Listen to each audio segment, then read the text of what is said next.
Hola, bienvenidos a este espacio de reflexión que nos propone la ciudad nuevamente. La propuesta de hoy es reflexionar sobre la figura de Manuel Belgrano en el contexto del bicentenario de su muerte. Miles de publicaciones en estos 200 años han abordado la figura de Belgrano en prácticamente todos sus matices. Teniendo eso en cuenta y sin pretender hacer un aporte original al estudio del prócer, la propuesta de esta charla es compartirles una pequeña semblanza focalizándome en su fe y en su patriotismo. Estos dos aspectos de la vida de Belgrano no fueron meras características accidentales, sino que lo constituyeron como persona. El amor a Dios y a la patria se evidencian desde muy temprano en su vida y lo acompañan permanentemente hasta el lecho de su muerte. Sus palabras y sus acciones, al menos en la vida pública, confirman estas convicciones profundas. Es por eso que les propongo hacer un breve repaso de este Belgrano cristiano y americano, a través de algunas de sus ideas y algunas de sus acciones. Trataré entonces de esbozar al hombre de ideas que piensa y escribe como americano y como creyente, y al hombre de acciones que obra con fe y con patriotismo. Para concluir, en el hombre que al vivir según sus convicciones, la historia lo transformó en un héroe. Manuel José Joaquín del Corazón de Jesús Belgrano nació en una familia cristiana el 3 de junio de 1770. Una familia profundamente ligada a la orden de predicadores. Su casa, donde llegó al mundo y en donde se despidió de él, quedaba a unos metros del convento. El convento de Santo Domingo, aquí en la ciudad de Buenos Aires. Y así que por una cercanía no solo espiritual, sino también geográfica, el convento fue un lugar recurrente del prócer. Y antes de realizar cualquier viaje, sin falta, se acercaba a rezarle al Cristo del buen viaje y a encomendarse a la protección de Nuestra Señora del Rosario. Y también les pedía a sus amigos dominicos que lo acompañaran desde la oración.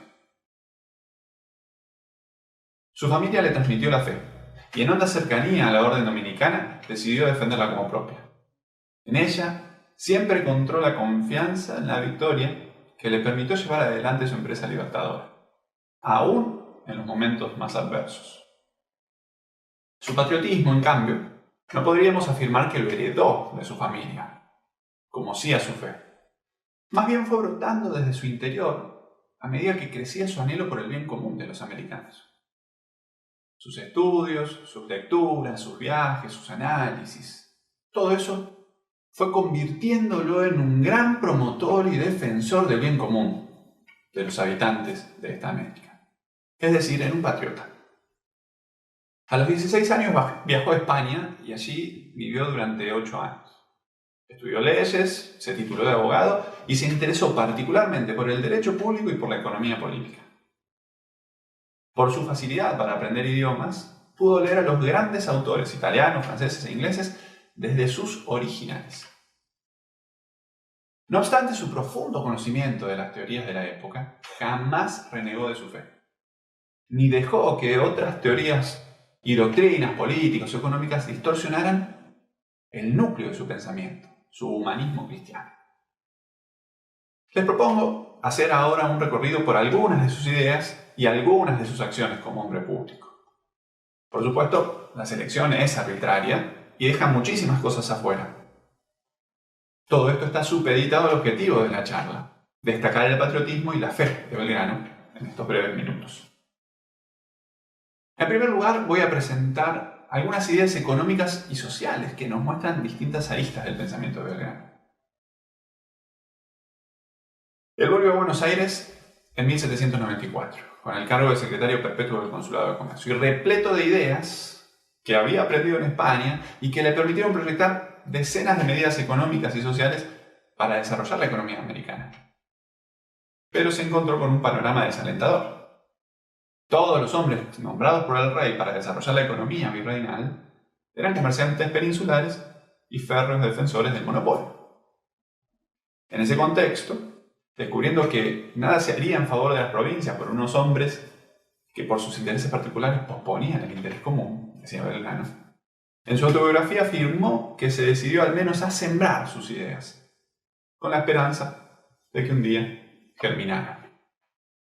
Entonces, sin rendirse en sus principios, desde la redacción de las memorias del consulado comenzó una tarea que iba a promover durante toda su vida, la tarea de educar.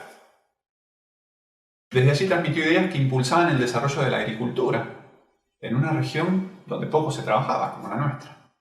Pero más allá de la mirada adelantada sobre la clave del desarrollo económico de la región, proponía 3 condiciones para el mejor aprovechamiento del cultivo que parecen proféticas para la realidad económica y social de nuestra patria. Él decía, el hombre de campo debía querer trabajar la tierra, es decir, apelaba a un movimiento de su voluntad libre. Debía poder trabajarla, es decir, disponer de los recursos materiales. Y debía saber trabajarla, es decir, conocer las técnicas de labranza, las características de la tierra, las semillas, las plagas, etc. Porque la ignorancia generaba el poco éxito de muchos esfuerzos. Por eso proponía Belgrano que el Estado debía fomentar premios prácticos que estimularan el poder trabajar la tierra. Por ejemplo, facilitar la adquisición de semillas o buenos terrenos. O premiar a los labradores que plantaran nuevos cultivos. Pero la tarea más importante era la creación de escuelas, en este caso de agricultura, que atendieran la necesidad de querer y de saber. Es decir, una escuela que fomentara el amor por el trabajo y brindara los conocimientos teóricos y prácticos para desempeñarlo. Además, el Estado también debía garantizar el esfuerzo, que el esfuerzo de las familias tuviera éxito, tuviera su fruto, llevara a las familias a la prosperidad. Por eso, debía combatir a copiadores, monopolistas o cualquier práctica similar. Belgrano veía otro gran problema en el progreso de la patria: la miseria y la ociosidad. 2 males que iban de la mano. Por eso creía necesario instruir a los campesinos en algunas industrias, como el algodón o la lana, y así aprovechar los muchos meses que no debían atender sus cultivos. El único modo de combatir estos males era con el amor al trabajo, con el conocimiento y con la honestidad. Y buscaba que las escuelas ofrecieran eso, porque estaba convencido que solo la persona que se educa conoce sus propios intereses. El desarrollo de la persona se propiciaba en el ámbito educativo, y la educación iba a cambiar el aspecto moral y físico de la patria. El desarrollo económico debía ser consecuencia del desarrollo de la persona y de la sociedad. Por eso el fomento a la creación de escuelas de artes y oficios. Y por eso, esto no se reducía a una visión utilitarista de la educación. Como un ejemplo más, desde el periódico del Correo de Comercio, su periódico, en 1810 exhortaba que se abrieran más escuelas, particularmente en la campaña, es decir, en las zonas rurales. Que a los maestros les exigía que sean virtuosos y puedan, con su ejemplo, dar lecciones prácticas a la niñez y juventud y dirigirlos por el camino de la santa religión y del honor. Finalmente concluía justificando su insistencia en el tema educativo. Nuestros lectores tal vez se fastidiarán con que les hablemos tanto de escuelas, pero que se convenzan de que existen en un país nuevo que necesita echar los fundamentos de su prosperidad perpetua, y que aquellos, para ser sólidos y permanentes, es preciso que se compongan de las virtudes morales y sociales, que solo pueden imprimirse bien presentando a la juventud buenos ejemplos, iluminados con la antorcha sagrada de nuestra santa religión. Como se puede observar, el sustento que Belgrano utiliza para pensar a su patria, en este caso desde el aspecto económico o educativo, es coherente con el humanismo cristiano, que busca el bien de la persona y el bien de la comunidad. Y aunque incorpora muchas de las ideas en bogas de la época, las concilia con sus convicciones religiosas. Y no duda, cuando lo cree necesario, fomentar directamente la práctica de la religiosidad. Su fe no es una entelequia aislada o una superstición sin fundamento. Es una práctica consciente y coherente que converge en su patriotismo. Avancemos ahora al segundo punto de la charla, recorrer algunas de las acciones en las que observamos su fe y su patriotismo. Sin lugar a dudas, Manuel Belgrano no era un militar, al menos no de profesión, no por vocación, y sin embargo se transformó en un conductor militar extraordinario. Es menester resaltarlo, su carrera militar fue consecuencia de su patriotismo. Y por ese amor a la patria es que arriesgó su prestigio, su posición económica, su vida acomodada y asumió así la conducción castrense. Según sus contemporáneos, las herramientas que utilizó el abogado y periodista Belgrano para convertirse en el general Belgrano fueron su inteligencia, su metodicidad, su honradez, su disciplina, su rectitud y sus convicciones morales y religiosas, porque no tenía formación profesional para hacerlo. Como militar tuvo una trayectoria maratónica. En 10 años de carrera fue condecorado y juzgado. Fue artífice de victorias fundamentales para la independencia y de derrotas irrecuperables. Fue general en jefe de 3 de los 4 primeros ejércitos patrios. Fue, insisto, sin haber tenido una formación específicamente militar. En palabras de Bartolomé Mitre, el fundador de una escuela militar que ha dado a la patria guerreros ilustres. Veamos entonces algunas situaciones que nos ayudan a describir su profundo sentido de la fe y su compromiso con la causa americana. El 25 de mayo de 1812, Belgrano, al frente del Ejército del Norte, hizo bendecir en Jujuy la bandera creada unos meses atrás en Rosario. Y la proclama leída antes del juramento de sus soldados decía: «No olvidéis jamás que nuestra obra es de Dios. Él nos ha concedido esta bandera, que nos manda que la sostengamos». Por otro lado, unos meses después, antes de la batalla de Tucumán, encomienda su ejército a la Virgen de las Mercedes. ¿Cómo? Realizando una cadena del rezo del rosario todas las tardes, junto a todo su ejército. Y al triunfar en la batalla el 24 de septiembre, atribuyó a la Virgen su victoria y la nombró generala de su ejército. Algunos historiadores observan en Tucumán un milagro mediado por María, ya que una oportuna invasión de langostas en el momento de la batalla confundió a los realistas y le dio el triunfo al ejército patriota, que contaba con la mitad de los hombres que el ejército enemigo y con mucho menos de la mitad de su artillería. Luego de su trascendental triunfo, rechazó los honores que le brindaban y afirmó: «Sirvo a la patria sin otro objeto que verla constituida. Y ese es el premio al que aspiro». Y cuando más adelante le dieron un premio económico por las victorias, lo donó para la fundación de 4 de sus tan anheladas escuelas. Una muestra más de la síntesis de fe y patriotismo que encarnaba y en consecuencia ponía en acto en cada instante de su vida. Meses más tarde, luego de la gloria de Tucumán y Salta, llegaron las tragedias de Vilcapugio y Ayohuma. Y en la adversidad también mostró su entereza. Cuando ingratamente lo llaman de Buenos Aires para juzgarlo por sus derrotas, le deja el mando del ejército a nuestro otro padre de la patria, el general San Martín. Y en la famosa carta que Belgrano le escribe a San Martín con recomendaciones, vuelve a aparecer la integridad del héroe. Vale la pena releerla, al menos algunas partes. Comienza: «La guerra allí no solo la ha de hacer usted con las armas, sino con la opinión, afianzándose siempre en las virtudes naturales, cristianas y religiosas. Pues los enemigos nos la han hecho llamándonos herejes, manifestándoles que atacábamos la religión. Belgrano es un hombre que sabe dónde está y que lo entiende porque comparte la misma cultura cristiana del pueblo». Y le advierte a San Martín: «Acaso se reirá alguno de mi pensamiento, pero usted no debe dejarse llevar de opiniones exóticas ni de hombres que no conocen el país que pisan.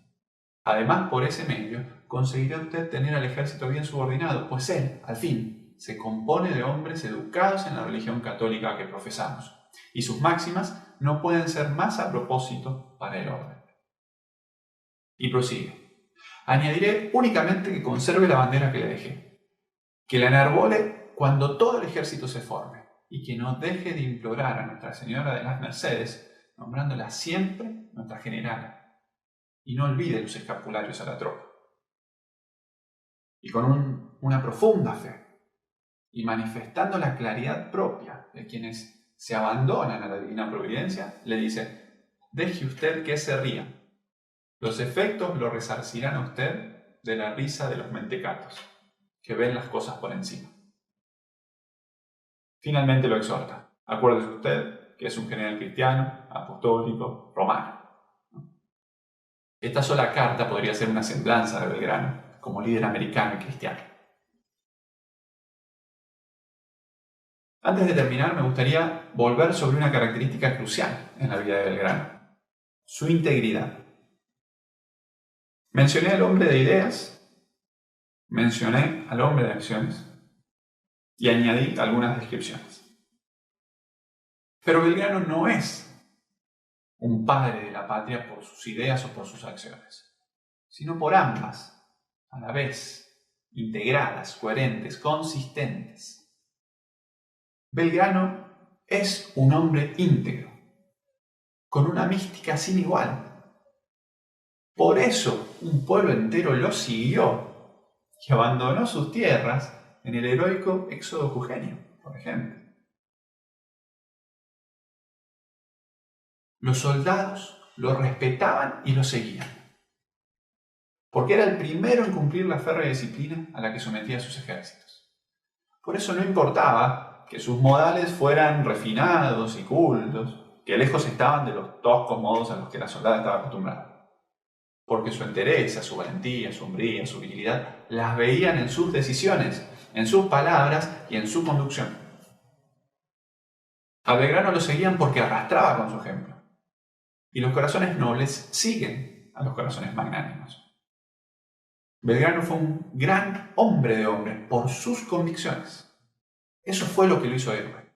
Eso fue lo que lo convirtió en el arquetipo de patriota. Eso fue lo que lo convirtió en modelo a imitar.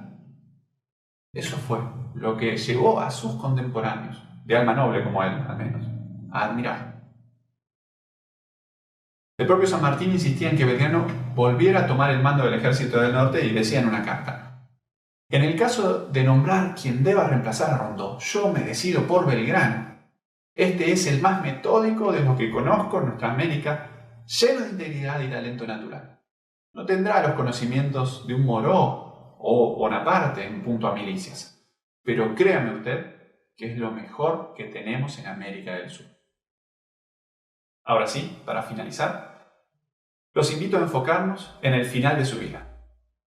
Por un lado, en su testamento. Por otro, en la escena de su muerte. La primera parte de su testamento rezaba: en el nombre de Dios y con su santa gracia, amén, sea notorio como yo, doctor Manuel Belgrano, estando enfermo de la enfermedad que Dios nuestro Señor se ha servido darme, pero por su infinita misericordia en mi sano juicio, he dispuesto a ordenar este mi testamento, creyendo ante todas las cosas, como firmemente creo, en el alto misterio de la Santísima Trinidad, Padre, Hijo y Espíritu Santo, y en todos los demás misterios y sacramentos que tiene, cree y enseña nuestra Santa Madre Iglesia Católica y Apostólica Romana, bajo cuya verdadera fe y creencia he vivido, tomando por mi intercesora y abogada la Serenísima Reina de los Ángeles, María Santísima. Y continúa: este testamento es un testimonio que más que de un militar, un abogado o un hombre de la política, parece de un religioso, de un consagrado. Por último, la escena de su muerte. Esa muerte a la que lo llevó la enfermedad que lo aquejaba desde su juventud y que lo atormentó durante toda su gesta emancipadora. En 1820, la patria que él había ayudado a construir ya empezaba a desangrarse en una guerra civil. A finales del 19, luego de recibir un trato totalmente injusto para un héroe como él, y luego de permanecer detenido durante 3 meses en Tucumán, después de un levantamiento en la provincia, volvió a Buenos Aires. La patria se desangraba y Belgrano agonizaba. Le dolía el cuerpo y el alma. Murió pobre, al punto tal que antes de morir le dio su reloj a su médico y amigo, porque no tenía otra forma de pagar por sus servicios. Murió prácticamente solo, rodeado de unos pocos, un médico, sus amigos dominicos que se habían acercado para llevarle los sacramentos. Pocos se enteraron de su fallecimiento. Fue enterrado, como sus padres, con el hábito de la Tercera Orden, en el atrio de la iglesia, el convento de Santo Domingo. Murió un 20 de junio, en el olvido. Fue un día en el que Buenos Aires tuvo 3 gobiernos distintos. No salió en los diarios, ninguna autoridad o personaje reconocido de la época fue a su entierro, solo su familia y algunos amigos. Así pasó a la inmortalidad el varón más justo y virtuoso de la República, tal como lo definió alguna vez Mitre. Murió angustiado, no por la soledad o por la pobreza, sino por el presente tortuoso que transitaba la patria.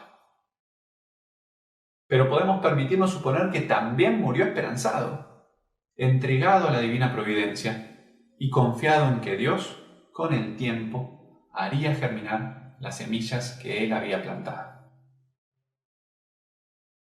Escribía el padre Sáenz que según sean nuestros modelos, nuestros arquetipos, así serán los jefes que elijamos o aceptemos gustosamente. Agradezcamos a Dios que nos haya regalado un modelo como Belgrano. Porque si volvemos como antaño nuestra admiración a esos grandes hombres que fundaron, con sacrificio, con honestidad, probidad y fe en nuestra patria, todavía tendremos la esperanza de convertir a nuestra Argentina en una gran nación. Bueno, hay mucho para leer sobre Belgrano. Vale la pena conocerlo. Hay más de 2000 publicaciones, pero al que le interese, que nunca leyó o leyó poco, puede comenzar por el subsidio que preparó la Dirección de Formación. Un saludo para todos, a tus órdenes.